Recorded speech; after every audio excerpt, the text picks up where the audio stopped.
From Tally to Cali, It's time to wake up. Wake up! Wake up! Warchant.com is your ultimate Seminole sports source. And this is Wake Up Warchant, presented by Corner Pocket Bar and Grill. One more corner pocket. Now here's Warchant.com's Aslan Hajavandi. And Corey Clark.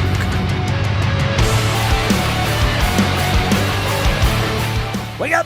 What is up, everybody? It is Wake Up Warchant, presented by Corner Pocket Bar and Grill. Coming up on today's show, the Renegade Express, taking your questions from the Tribal Council, our esteemed, valued members of Warchant.com. Wake Up Warchant, presented by Corner Pocket Bar and Grill. CPTallybar.com is the website.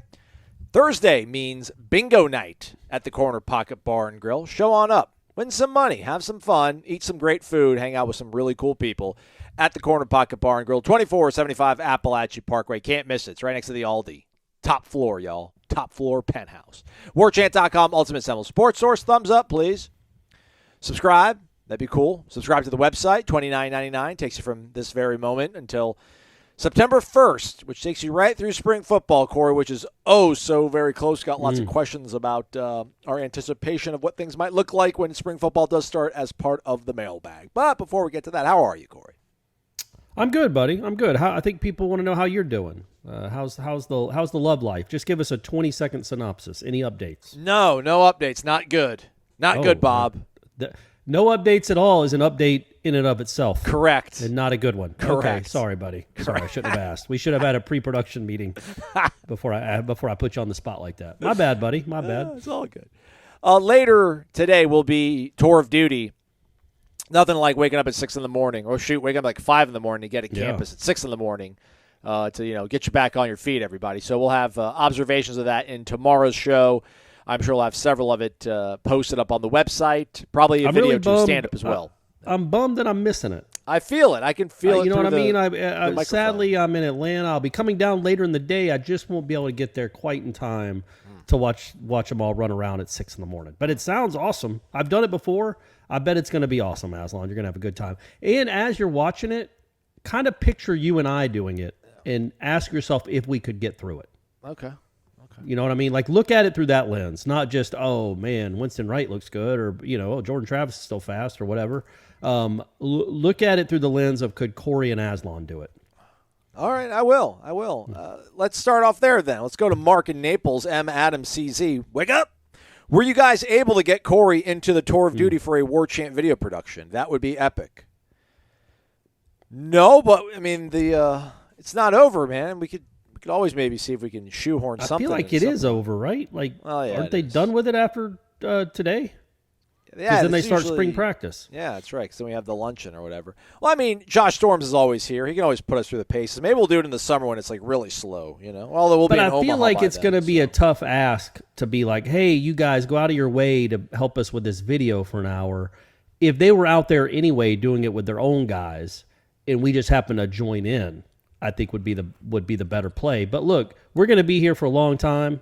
We're not going anywhere, so we can do it again next year. We'll reach out and make it a. If I'm still working out and in shape, we'll try to make it a possibility next year. I can't see you. I don't want to say regressing. I can't see you falling out of.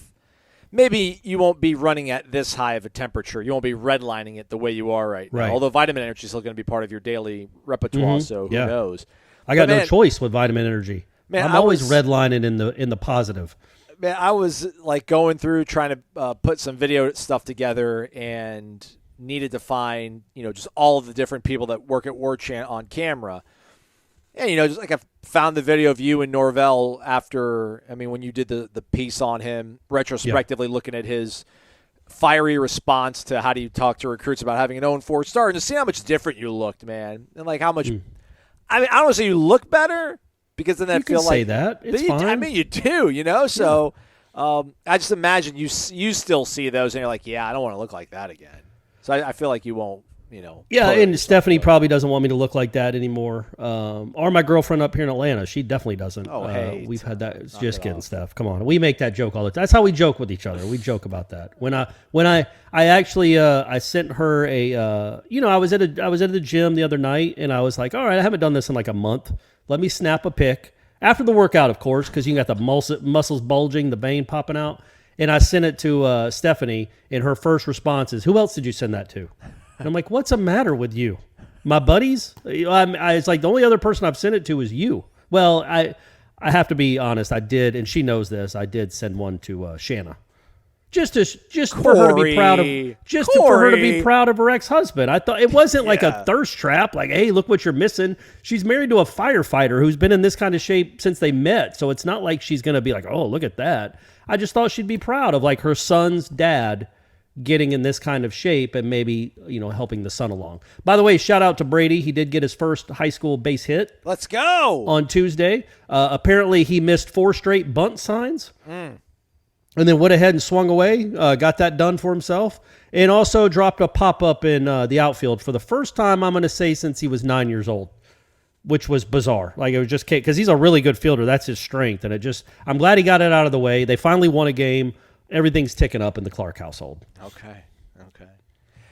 Mark asks, which newcomers are you guys most excited to see? For me, Mark, that is, Winston Wright, Jaheim Bell tie. I want to see what Winston Wright looks like after recovering from that injury, which that's what, like, it's when they go on spring break, it'll be a year, right? Or right about there. Yeah. And I also want to see how Jaheim Bell gives Mike's offense another layer and makes it even harder to defend. Also, who does Norvell race at the start of practice now that Big Coop has moved on? Robert Scott, love it. Ira. Looking forward to the shows this week. You guys keep raising your game. Go Noles. I mean, I feel like you got to keep it. If he's going to do it, it's going to be another defensive tackle, but it's going to be one he thinks he can beat. Well, he could probably beat all the defensive tackles. He can't beat Verse. He can't beat the defensive ends probably. Maybe Briggs. Huh. I think that'd be a good race. Yeah. Worthy adversary. Who's the biggest kid on the team now?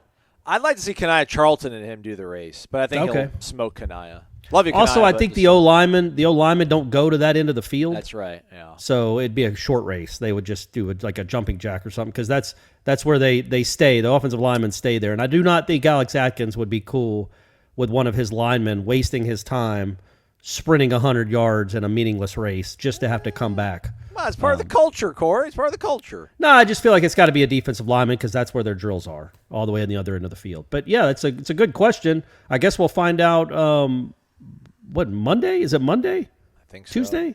So the 6th, whatever the March 6th is. I mean, it's 5 days from now, 4 days from now. So, we'll find out next week who he's racing.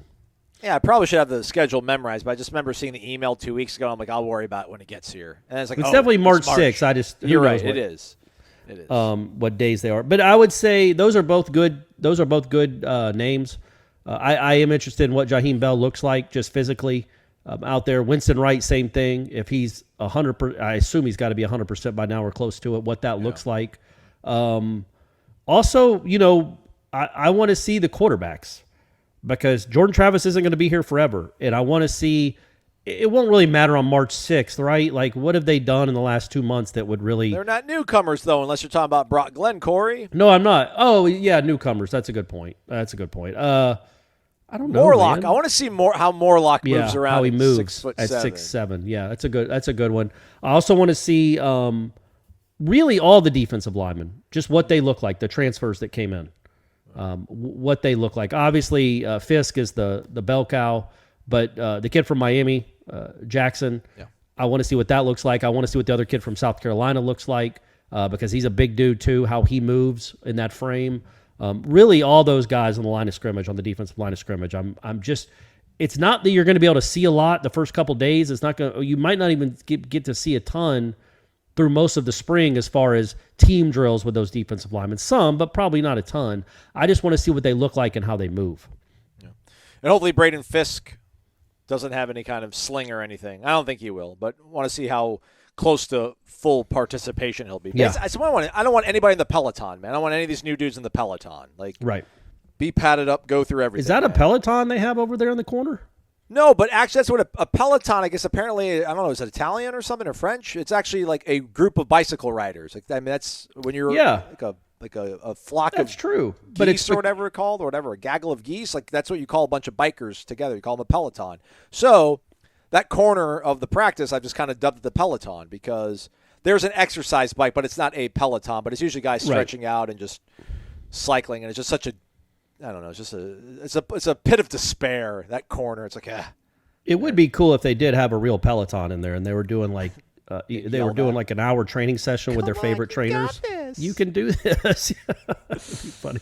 Yeah. No, I'm excited to see all these guys. I mean, it's hard to really kind of pick one on out, but yeah, Winston Wright too. Let's see just how dynamic he can be because again, he was the most accomplished receiver they brought in last season. Oh, by far. And didn't by even far. get the play, so that'll be exciting. We'll gloss by this one a little bit. We'll kind of save some of these conference-centric ones, I guess. Well, we'll go to this one. We'll read it right now. Noel Boyo 2. We had a town hall live. Gene Williams, other dignitaries throughout the ACC joining to talk about the future of the conference. Check that out. So, well, Ira, he counts. Oh, yeah. Sorry, I know Ira's on it too. Shout out. What SEC school and Big Ten school has the chance of being a rival when, Noel Boyo 2 says, when Florida State relocates?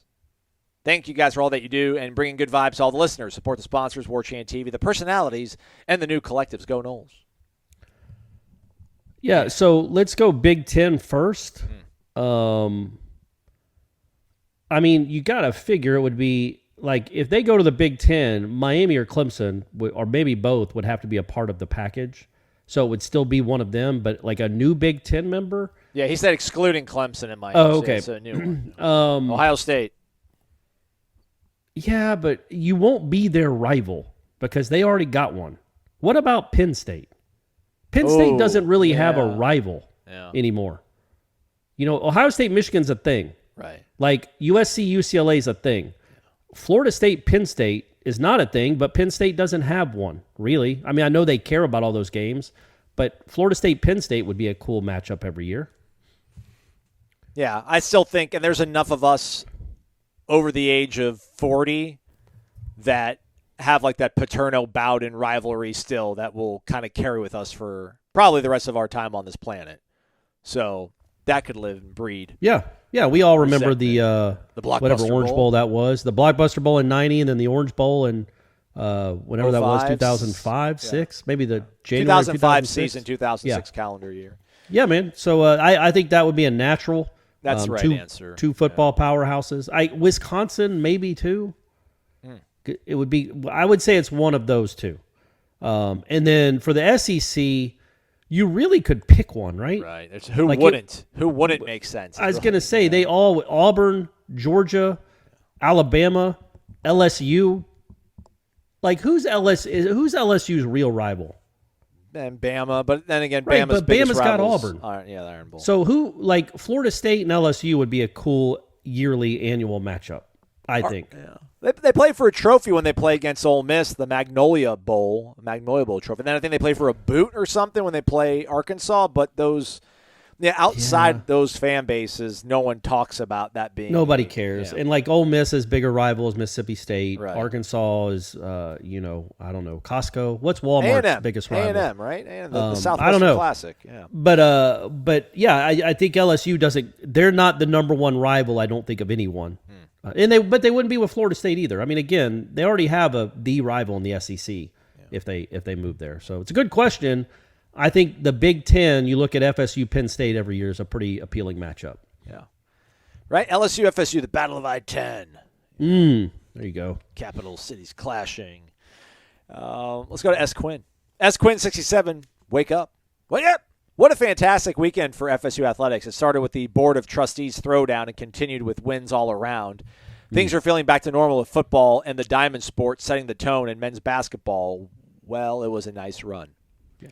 Which, by the way, they lost not the opener. They lost the home finale against North Carolina on Monday night. We haven't talked since then, but they almost rallied back, Corey. I saw a little bit of despair creeping over Ira because he was typing out a story. I'm like, hey, I'm going to learn Corey's lesson that he had to learn the hard way doing the Miami game.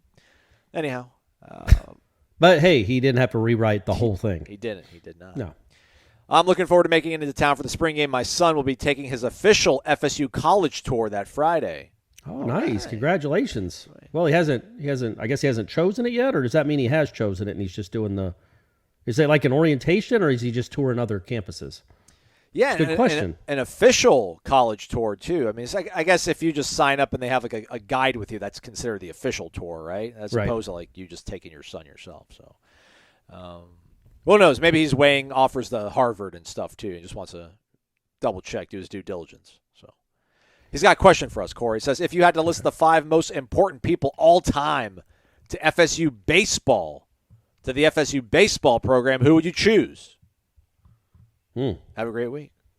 Jeez. It's probably the 2 guys whose name are on the stadium and the field. Yeah, Hauser was only the coach for a year. He was only the head coach for a year. Now, he was an All-American here, and he's a huge name.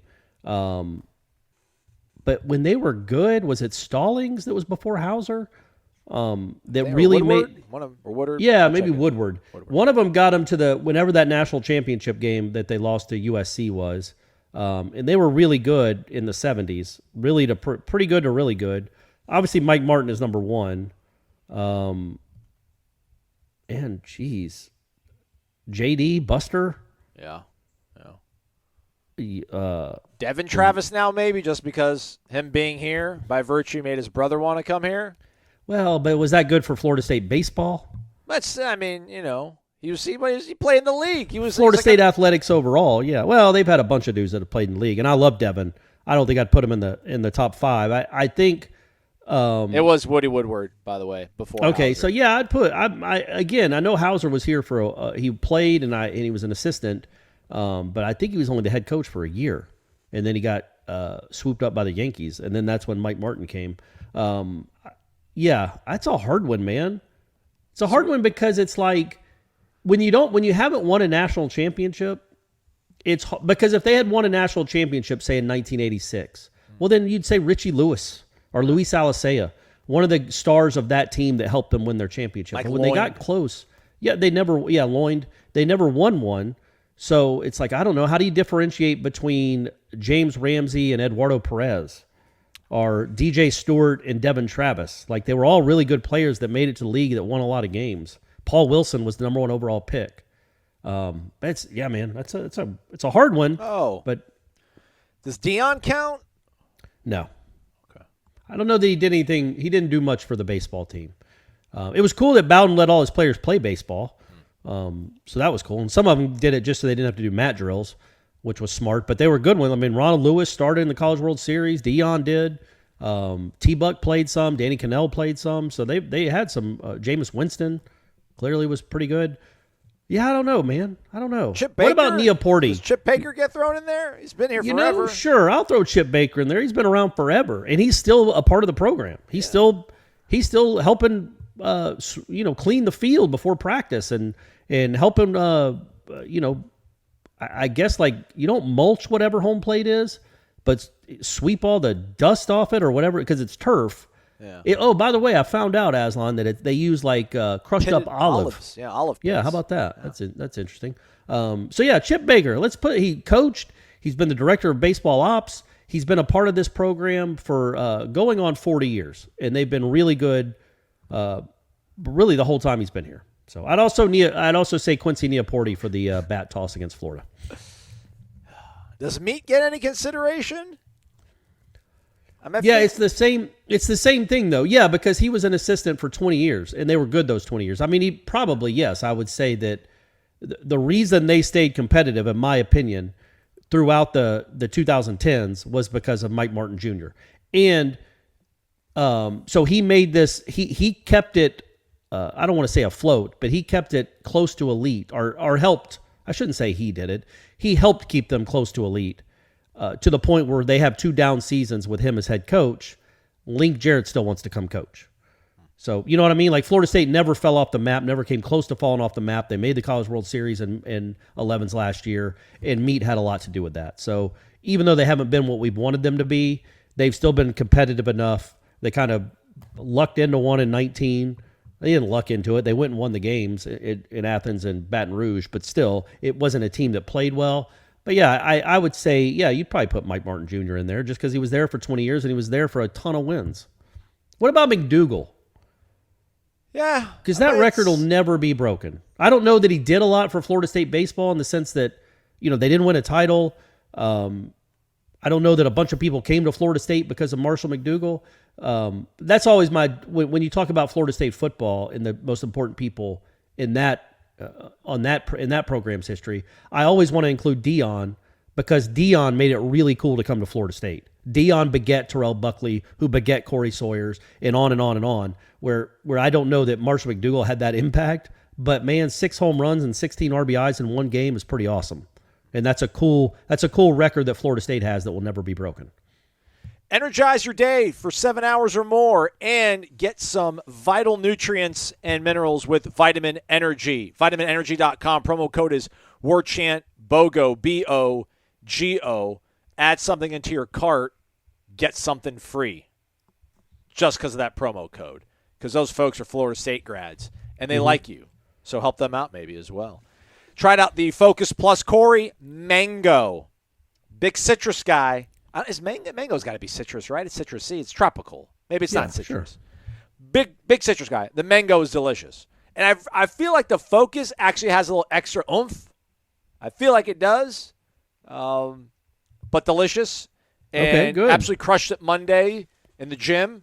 Monday is maximum effort upper body day. I do not step inside the gym unless I've had half of my Vitamin Energy. And I've figured it out. I've dosed myself properly. I haven't bought a syringe yet to do it, but basically I just kind of eyeball half of it, and I'm good to go. Now imagine, folks, if you took half of a bottle of this, and then you did the buy one, get one free, you'd be set for months for just a small nominal fee. Check it out, VitaminEnergy.com. Promo code Warchant, BOGO, B-O-G-O.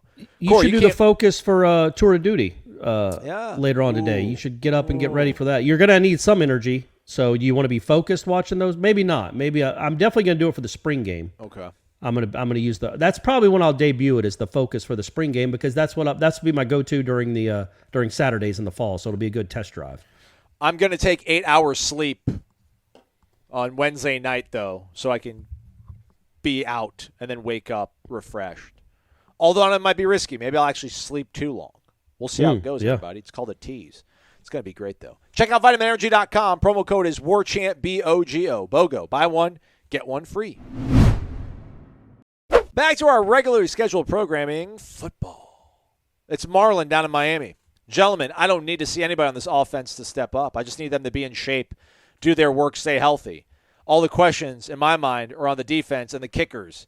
How will the secondary shape up? Things like that. How will the linebackers step up? And are we going to go for it on every fourth down because we still don't have a kicker that can hit a 40-yarder consistently? Love you guys.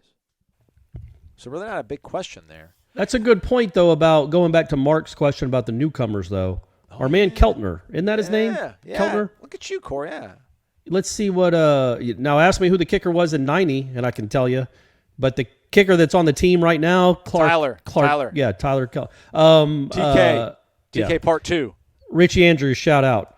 I would say that would be something to monitor, right? Because it's not like Fitzgerald has a strangle lock on that job by any means. And I do think whoever performs well in practice, like last year, it would have taken, he was fine in practice. He had some horrible misses, but, so did his backups. It would have taken a Herculean effort from one of those backups to prove they could be really good in those pressure moments that Norvell tries to create for them to win the job from Fitzgerald. In practice, I mean. They might have won it from default if he just kept missing. But to wrestle it from him in practice, they would have had to have been incredible, and he would have had to have been awful. That's not the case going in here. This, I think, is a straight-up open job where they're both starting on the start line together. And it's whoever's going to be better. Now, look, it's not going to be decided in March and April. It'll be decided in August. But I do think this is a real competition for the kicker job. They did not bring him in to just hold a clipboard. I assume kickers hold clipboards, right? No, they didn't come. You could probably say they didn't bring him to hold on PATs. There you go. That's right. They brought him in to kick. Yeah, good point. Yeah, that's a really good call, Marlon, as well as you, Corey, for remembering Tyler's name, because I certainly did not. Part of Marlon's being a little jokey here about, are we going to go for it on every fourth down because we don't trust our kicker? So, not to go too far off on a tangent here, Corey, but Major League Baseball, I saw a graphic on ESPN. I was just moving around the house, had it on, but just wasn't paying all that much attention. About, is it going to happen, or they're talking about maybe limiting only 2 pickoff attempts per at bat? Oh, no, it's happening. It's one of the rules. Oh, I love that. I think they should do that for football. I think you should be limited to like 2 fourth down attempts, like each half. Maybe fourth quarter you can go for broke because you're losing or whatever. Or you need to be down by certain. They need to put that as a variable. I'm sorry. You shouldn't be able to go for fourth down every time. You shouldn't be able to do it. You shouldn't be able to do it. They need That's to find odd. something. That's an odd analogy to draw. But hey, man, I like that you want to see like old school 1980s football where it had to be 4th and an inch on the other team's 44 are in for anybody to go for it on 4th down. Yeah. I mean, defense was a part of the game back then. Like you did your thing, 3 and out. That was a thing. Now it's like, how about you could do what the XFL does, the new XFL, and if you score a touchdown to get the ball back instead of onside kicking it, you get the ball at your own 25-yard line or 20-yard line, I think, and it's 4th and 15. And if you convert it, you keep the ball from wherever you completed the pass. Are you serious? That's a thing? And if you don't convert it, the other team gets the ball where you tried the pass from. Yeah, no, that's a thing. Oh man, I don't know. They got some rules. They got some rules there. That's actually kind of neat. But again, anything that gives these coaches the option to hold on to the ball longer than they're justifiably allowed to, they'll do it. So I don't want to see that happen. Well, you will though. It's not going away. And it is a good when you're at the 30 and it's 4th and 5 or less with this offense, it'll be interesting to see if he changes. Now he's pretty aggressive on 4th downs. He's not Lane Kiffin, but he's pretty aggressive. I'd like to see how much more aggressive he gets this season with so many guys coming back, knowing that you have one of the best offenses in the country. It's just going to be hard to give the ball back to the other team without scoring a touchdown. So it'll be interesting to see what he does moving forward in 2023 as far as his 4th down math and when he goes for it. He's kind of all over the place. Like sometimes he'll go for it on his own 40. Sometimes he'll punt it at the other team's 40. I can't remember him 4th punting and 4. I remember there was a Syracuse play where it was like 4th and 5 on their side of the field. I just remember it because Marqueston Douglas was wide open and could have caught it and run for 20 yards, but he caught it and cradled it into the fetal position instead, and they ended up punting it. And they downed it inside the 5, and then they got the ball back and went and scored. So it worked out. And when you've got a punter that's really, Mastromato is not a great punter by any stretch, but he is good at pinning it inside the 10 or 15-yard line. That also changes the math too. I don't know how many touchbacks Mastromato had last year, but it wasn't many. It might have been 1 or 2. He's really good on the other side of the 50. And if you make a team start at their own 5, chances are you're going to get the ball back and get it back in good field position. I'm wondering, maybe they need to limit the amount of 4th down attempts you can do based on field position, like if the plus side of the field, something like that might do it. Yeah, I don't think they're ever going to do that. That kind of is more a fundamental part of the game. Pickoffs are, they're same thing, but they're trying. It's not like you have a competitive advantage or disadvantage by. Well, I guess you do when it comes to pickoffs. Well, once you've done 2, then all right, man, he can't do it. No, you can do it. You can try to pick off a 3rd time, but if the person gets back safely, if you pick him off, he's out on the 3rd try. But if you try to pick him off a 3rd time and he's safe, it's an automatic balk, and he goes to 2nd. Okay, good. It's a cool rule. I love what baseball's doing. Just no more shift, the pitch clock, the hitter clock. The Let's shift get is back illegal? Yeah. That's all. I'm going to maybe watch baseball again. Yeah. Man, left-handers are going to be able to – batting average is going to be over 300 because you're not going to – the worst thing in the world is seeing a dude rip a ball up the middle. It's been a hit my whole life. Yeah. My whole life, that's a base hit. That's how you're supposed to hit. And there's a shortstop standing right there for a 6-3 double play. It's like, man, this sucks. This isn't what Abner Doubleday had in mind. Come on, gang. So I'm glad they're doing this. I know a lot of people have the counter argument is if you're a better hitter, if the whole left side of the infield's open, just hit it to the left side of the infield. But clearly it's not that easy because these guys all want to get hits, and they weren't. So I love that they're doing this. I think it'll make the game more watchable for sure. And that's Talking Baseball with Corey and Aslan. We did. Alex Mastromanno, 3 touchbacks last season. That's not bad. No. How many? Does it say how many inside the 20? Yeah, 14. Does it go inside the 10? No. Okay. I bet. So he was probably. I bet And he had 34 punts. So 34, 14 were inside the 20, only 3 touchbacks. That's not bad, man. That's 3 out of 17. Let's say that he probably had 8 inside the 10. That's not a bad percentage. 3 out of only 8 out of 11 not being touchbacks. That's a pretty good percentage. What do you think PC would stand for a punter's stats? Punts caught? I was trying to make up something smart for what does it mean to run over the first down? What does it mean to run over the line of scrimmage and then punt it anyway? But I couldn't do it with those initial with PC. I don't know. Probably punts caught. Like how many of his punts were caught? What's the number? 9. Could that be right? Only 9 times hit one of his punts was that can't be Like right. fair catches. Like fair caught. Yeah, Well, that would be FC. Anyway, who knows? I will say that love them, but Seminoles.com, their stats sometimes a little bit dubious. But I'm on there. I'm on the official website looking at it. I probably should have just gone Nole fan, but I didn't. Old Dad's a Nole. Wake up! Off-season talk. Last year, this time, we were talking about 6 to 8 wins with Jordan Travis. 3, maybe a few more if we lost them. Fast forward a year, and it's 10 wins or bust with him, in my opinion, he says, parenthetically. Yeah. 10 wins or bust, absolutely. Well, 11. Or I'm calling it a bust. Where, though, do you think we would land if we lose him game 1 for the season? Oh, geez. Don't put that out there. And who's the quarterback by year's end if that does happen? Cheers, Old Dad. I think it's Tate.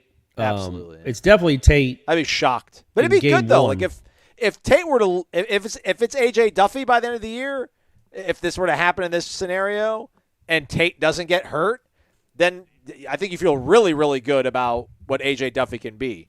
I don't know if he's going to make that kind of jump, though. That'd be but doesn't that imply that you've had a pretty bad year if you've had to go to your if Tate didn't get it done?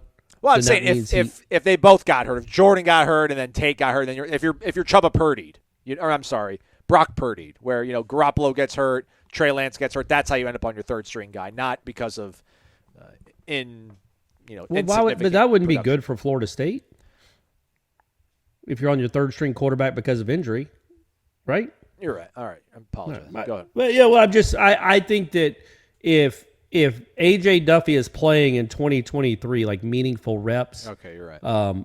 Beyond. Obviously, Jordan gets hurt in this scenario, but Tate just underperforms. That's not a great sign. But it would be at least you would, and then obviously the QB competition is completely open for 2024, but it will be anyway. But I liked what I saw from Tate in the second half of the Louisville game. I don't think you can put a price tag on what that does for the confidence to do that in a game. Like that's still in there. He knows he did that. It wasn't a dream. It wasn't some fever dream, and it didn't really. I mean, it happened. He went and won a game on the road in the ACC on a Friday night and made some big boy plays, and so he has that now. He has that belief in himself now. And I thought when he got into the game the rest of the season, now they were never, there was never any drama to him, and he wasn't even allowed to throw that much. I just thought he had a different look about him. Like he looked more confident and comfortable in a game. He looked like he did in practices. And I just think now that he's proved that he can do it under the lights, I think that he could be a serviceable to actually good college quarterback if he got the opportunity. So that being said, if he gets the opportunity and falls on his face, that's really bad for Florida State in this scenario. But Jordan ain't getting hurt, so we don't have to worry about it. Oh, man. They still win 9 games, right? 8. They still win 8 games if that happens. I would think so. Yeah, I mean, unless it's bad. Like if Rodemaker if it looks like it did, when did he play? Duquesne, right? And then the first throw against Louisville. If it looks like that and it's just a train wreck, then you can lose a lot of games if you don't have a service. But I think Norvell and Atkins are too good. Tokars too are too good to have subpar quarterback play from a guy that's been in the system this long. At worst, it'll be serviceable. And it could be, scintillating. Probably not, but it could be good. I think they're good. I think the offense is too good to have a quarterback that is a train wreck. I think they could be serviceable to solid. And if you have a serviceable to solid quarterback with all these pieces on the offense around them, if they're healthy, yeah, I think obviously you're not going to win them all the games you would have won with Jordan, but, it probably cost you a couple losses maybe. What does that say about the program? That, again, for this exercise here, that if you were to lose your starting quarterback, you still think that his WAR is only maybe 2 in this situation. Is it you feel so good about what this coaching staff is? Is it you feel so good about the roster overall that people can pick up the slack? Or is it the schedule's pretty manageable? Yeah. I think more than manageable. I think I would paint it like this. The last 7 games that Florida State played in 2022, if Tate Rodemaker had been the quarterback, they won 6 in a row? Yes. Didn't they close out with 6? So let's say, the last 6 games they played. If Tate Rodemaker had been the quarterback, I think they go 4-2. Fair. Is that fair? Yeah, it's fair. I don't think they beat Florida. I don't think they beat Oklahoma. And I think that would similarly play out in 2023, where there's some teams you're just going to be so much better than a solid quarterback play. I mean, what Jordan throw? There was one game Miami threw for like 180 yards. There was another game he completed was it Syracuse or somebody? Yeah. It was like 21-23 for 170. Yeah. Like he wasn't throwing for a gazillion yards in all those games. I think some of the stuff Jordan did against Syracuse, Tate could have done. Most of it, actually. The Florida stuff, no. And then the Oklahoma in the second half, no. So that's the line of delineation. The weekend is here. You're like, what do I do with my hands? There's no football, no NFL on. It's all right. There's opportunities to win. It won't stop. All over at mybookie.ag. Whether you bet to earn or to make the games or the events more exciting, MyBookie gives you the most for your money with their redesigned deposit bonus. It's easy. Go to mybookie.ag, promo code WARCHANT. Get a bonus of up to $2,000 depending on how much you deposit. Again, the promo code is WARCHANT. Gives you extra funds to play with. Long live or RIP Jake Paul this past weekend. Fury's brother took him out. So another big-time showdown, Corey. I think maybe in Vegas this one, though. John Bones Jones, he's back. Chandler Jones' brother. He's the betting favorite against Cyril Gagne.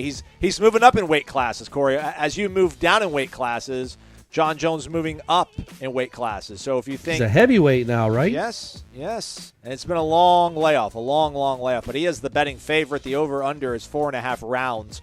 It's a championship 5-round matchup. So there's options there for you folks. There's props on this stuff, too, all over at mybookie.ag, where you can bet anything, anytime, anywhere. Mybookie.ag. Use that promo code WARCHANT. Can I give a tip on that one, Aslan, real quick? Yeah, man. It only goes 5 rounds, right? Yes. And the over-under is 4.5? Yes. I mean, I just feel like at the heavyweight division, and I know absolutely zero about MMA, UFC, all that stuff. I would just think odds are pretty good that it would go under 4.5 rounds, right? Under is the plus side of the betting side, too. Yeah, the over-under. So it's supposed to go to the cards? Yeah. Oh, all right. I would have just thought... trust your instinct, Corey. No, trust your instinct. Yeah, all right. Okay. Just seems like the math of it would be there's a better chance of it ending before it goes the distance. But I could be wrong. Like maybe most heavyweight bouts go the distance. I don't know. But you got a guy that hasn't fought in a decade. Well, when was the last time John Jones was in the ring? Sorry, gang. The octagon. And he's the favorite. So the guy he's fighting can't be that good. Oh, yeah, I just feel like it sets itself up that the dude that hasn't fought in a long time gets caught, or he catches the guy that's not very good. Well, it's branding. It's his name. He's recognizable. That's why. Oh, that's true. It's a good point. Man, he last fought February 8th, 2020. Right before COVID. Yeah. So, been a minute, y'all. But hey, go to mybookie.ag if you got a hunch. Use the promo code WARCHANT. Wrapping it up, last few here of the day. We'll be back tomorrow again. We'll have some observations from Tour of Duty, which is the winter workouts, the conditioning that they do at Florida State. Used to be called, fourth quarter drill some places, the chase in some corners. Yep. But we digress. Let's see here. Who want to talk about? Let's go to this one first, I guess. Nolway 85, wake up, boys. Is it more likely that college football becomes a professional league where players get paid by the university, or businesses and the businesses license the name, image, and likeness of the college athletes like they do in professional soccer? That would open the door for FSU to leave the ACC. It seems like with the California bill ready to pass this year that wants to pay players, and by the way, real quick side note, Corey, sidebar, the California bill, that's the players getting some sort of portion of the revenue they create, like the television money, I think. Yes? No? Do we know? I don't know. Okay. Nope. I'll research it here quickly. With that bill, an out-of-control NIL market as the only reasonable long-term solutions. Once this happens, I believe all of the half-rear-ended programs like Boston College, Syracuse, who have no real interest in playing big boy football, will be forced to be relegated to a different league. What say you? I mean, I agree. That's what it would be like. Look, man, it would be like Boston College getting the same money as Florida State. Quite frankly, Vanderbilt and Kentucky getting getting more money than Florida State would be like the Orlando Guardians making the money that the Dallas Cowboys make. They don't play the same sport, and they're not trying to accomplish the same things. T-Buck's out here trying to win the X Bowl or whatever they call that thing. The Cowboys are trying to win a Super Bowl. Florida State is trying to win a national championship. Boston College is trying to just get through the season with no tailgaters and drawing 25,000 to a game. They play different sports. Same with Vanderbilt. They don't want to have a game where Georgia swallows up 75% of the seats in their stadium, which happens every other year. They're not trying to do the same things. So if you're not trying to do the same thing that Florida State is, get out of the way. I'm all about it. I mean, I wasn't. I hate that this is where the sport is, but this is where the sport is. And yeah, we talked about it earlier, but there was Warchant. Go on there if you didn't watch it on Wednesday night. There's a round table with Jeff, Ira, Gene, and Tom talking about the Florida State's place in the landscape of college football. So go watch it. In all transparency, we're recording this before they recorded or they went live, but I'm going to trust that it's great, because Warchant is great, and those guys are all smart. So it should be really well done and really informative and interesting. But it's all going to the same place. Like, what the end game seems to be the end game, right? No matter how you want to slice it, whatever the California bill is, whatever they relegate whatever they decide to do with the Boston Colleges and the Wake Forest of the world, at the end of the day, it's going to be the Big Ten and the SEC, maybe both at 20 teams, competing for national championships, right, Aslan? So you've got 40 teams. The NFL right now has what, 30, 32? 32. That's where you're going to be. You're going to be 40, maybe 50. Maybe there'll be some group of 5 teams that sneak into the playoff every year, but they're not really competing for championships. They're just doing the best they can. But that's the end goal, is to just get to where you're all on a level playing field through the TV revenue, and it's just going to go. It's going to be year to year. There's going to be a ton of parity. It's not going to be the same 5 teams every year. By the way, I looked it up real quick, apropos of nothing, just because I mentioned it on headlines, but I just got pretty sick of seeing some stuff on Twitter from North Carolina media. You know how many 10-win seasons North Carolina's had in the last 107 years? Of college football? Yes. 3? 7. Since 1915, they've had 7. Do you know how many Florida State has had since 2010? Which hasn't exactly been a banging success for this program. 10, 12, 13, 14, 15, 16. Then this past year, however many that is?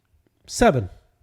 Florida State, in a decade that wasn't great. Now, it did include a national championship, but it also included the biggest dip in program history, has as many 10-win seasons as North Carolina has had since 1915. And I saw a tweet about a guy's like, can you imagine North Carolina with that Big Ten money? Man, North Carolina's been on a level playing field because the whole playing field was level forever. And they did jack squat. Why would it be any different when they're in the Big Ten getting their teeth kicked in by Ohio State, Michigan, and USC? North Carolina is always going to be North Carolina. They don't matter in football. It sucks. It seems like everybody wants them to be a sleeping giant. Maybe they're just dead. They're not sleeping. They're just dead. And they've always been dead. So it's like Florida State matters. And football is the only sport that matters. And I think that what they need to do is get rid of the dead weight, man. Boston College, NC State, they have never competed for national championships, not even close. And that's all that matters right now, man. What's going on out there? So are people upset at Florida State for kind of trying to assert themselves? I feel like I've seen some yeah. Florida State isn't necessarily – I think Florida State, we're being selfish, which we're right to do. Sure, that's Florida State. But also it's like, hey, save yourselves, everybody. Like, this conference is not a good fit if you care about football. Like, if you want – we should all be able to leave. Like, and basketball, they'll be fine. I mean, I don't know how upset you would be if you're a North Carolina fan. Like, oh, why don't we see the ACC? You would not. You'll be fine. And Duke fans are not going to be upset if they never play football again. If they join the Big East and just play with Marquette in basketball. They do not care about football. They have proven that throughout our whole lifetimes. They do not care. And yeah, so it just bothers me that people, and people I like, people in the media in North Carolina that I like, bring up the fact that Florida State hasn't been good for a while. They haven't carried their weight for a while. Miami's never carried their weight. What happens? And it's like, man, what about y'all's weight? Y'all haven't carried anything forever. What if Florida State would not have, if they would not have dipped, what changes? Like what Nothing. we Zero. think nothing would change with this TV contract. That's and ridiculous. Also, what if you're a North Carolina media member that thinks Florida State's being selfish? You're a North Carolina media member, so football doesn't matter that much to you. And I get it. That's not a shot. It's just the truth. Basketball drives the media in that state. Again, real quick, Corey, if I could, on Monday we were covering the North Carolina basketball game, and they actually travel a lot of their media to cover the basketball team. Correct. And they're sitting there as Ira and I are setting up, and they're lamenting like, oh, can you believe we got to go back to Chapel Hill and go talk to Mac about spring football? What are we going to ask them, They were so downtrodden about having to go back and cover football. Meanwhile, I won't speak for Ira, but I'm like, I can't believe I'm sitting here covering a team that's lost 20 games. I cannot wait to go watch a football practice and talk to our subscribers about it. So that's where we're at. It's just different. It's just different wants, man. North Carolina. I mean, they've dipped their toe in caring about football, but they don't. They're not good. They haven't been good by any definition. So, if it was reversed and North Carolina was about to fall behind, get at such a competitive disadvantage that they could not compete with Kentucky and Michigan and UCLA when it came to basketball, they would be the ones that wanted out of this conference. I can promise you. And I just don't understand again, this is a very, niche audience that I'm talking to, but it's like, I don't understand the rationale of Florida State being selfish in this moment. What do you want Florida State to do? Just sit there and take it for the next 13 years and not care? Meanwhile, Florida laps them with $300 million more? Sorry, more than that. Probably $450 million by the time we get to 2036. But you want them to try to compete with them? Yeah, play better. Just play better. Work harder. Work harder. Not work smarter, not harder. Whatever those stupid sayings were when I worked at Gannett, as they made another round of layoffs. That's what you want them to do, is just grin and bear it. Yeah, you want them to do that because you don't care about football. But there are a couple teams, 2 or 3, 4 teams in this conference that do care about football, and they see the writing on the wall, and they see that in the next half decade, if it stays at its current trajectory, Florida State won't be able to compete financially with the teams they're trying to compete with on the football field. North Carolina ain't trying to win shit. Sorry. Sorry, earmuffs, kids. And neither is NC State, neither is Louisville, and I'm not saying they don't care about their football team, but they have proven throughout our whole lives that they are not going to compete at the highest level and win championships. Florida State and Clemson do. You need to give them a chance to do that. The ACC won't. Florida State is trying to find the best avenue to do that. And it's hilarious to think that people blame Florida State for wanting a better deal. Well, I mean, come on, man. They're trying. You don't care because you're a Syracuse fan. Well, again, to your point, too, it's like not only are they being selfish because they don't care about football, but what they do care about, they are so well positioned to thrive in. Like, they are totally set up financially to be successful in basketball. So, like, if a Boston College fan wants to snipe at us, I would understand, because Like they're not really exceedingly great at anything. But Correct. North Thanks Carolina, for joining the conference, though, Boston College. Yeah. You've been a great addition. Yeah, so it's madness. We'll end it there. So we have some other stuff to talk about besides, 15 minutes of me observing these guys at 6 in the morning in their shorts. But the law that's going through the California legislature, it's called the California Athlete Protection Act. Student athletes would receive 50% of the sports program's revenue if that sport generates twice as much money as the cost of scholarships. So if it passes, athletes in those sports, which it's not going to be your Olympic sports, they would get up to $25,000 annually. Excess money in excess of $25,000, that would be placed in a trust. We'd be able to cash in when they graduate. Oh, and I'm not a big I'm cool with that. Like That's 25 grand, all right, cool. Yeah. Well, it's $25,000 per player, though, right? Yeah, fine, cool. Yeah, when I hear about guys, it's just getting what is $500,000, what I don't know the math on that. What is the math on that? It's got to be obviously millions of dollars. 85 times guys. 25,000 is $20 million. $2.1 million. Oh, it's just 2.1. Yeah. Really?